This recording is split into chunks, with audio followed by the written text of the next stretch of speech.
عليكم ورحمة الله وبركاته. زمان كانت المحلات بتبيع ازاي؟ تعالوا كده في جولة سريعة نقول لكم كان السيستم بتاع نظام المحلات بيبيعوا ازاي. كان يجي التاجر او صاحب المحل يفتح المحل بتاعه ويبتدي اول ما يفتح الباب يحط كرسي بره المحل. كرسي بره المحل، يعني هو كده معناه ان هو لسه ما استفتحش. مع اول دخول زبون ليه، يعني اول زبون يدخل يبتدي ان هو يدخل الكرسي ده جوه. طيب، كل التجار كانوا بيعملوا او كل اصحاب المحلات كانوا بيعملوا كده في الفترة دي.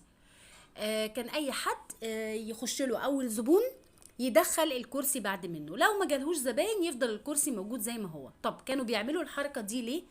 علشان مع اول دخول زبون ده معناه ان هو استفتح، يعني استرزق، فبالتالي يدخل الكرسي اللي بره علشان بقية زمايله من المحلات تستفتح هما كمان.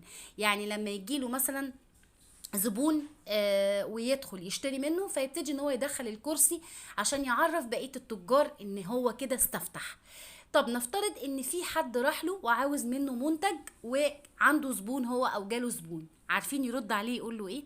يقول له شوف المحل اللي جنب مني. زمان غير النهارده خالص، يعني علشان كمان يرزق نفسه ويرزق غيره، يبتدي ان هو بدل ما يحتكر الزبون ده او تاني زبون ليه يقوله لا شوف عند فلان. وبالتالي لو راح عند المحل اللي جنبه والمحل اللي جنب منه كان استفتح كان يقوله لا شوف عند اللي جنب مني، وهكذا. كانت ده نظام التعامل زمان. شوفوا قد ايه الفرق ما بين زمان وما بين دلوقتي. النهارده بناكل في بعض للاسف. يا ريت نرجع بقى لورا بالعادات والتقاليد والقيم بتاعت زمان. اسمها الاستفتاح، يعني استفتحوا. اشوفكم في خير ان شاء الله باذن الله.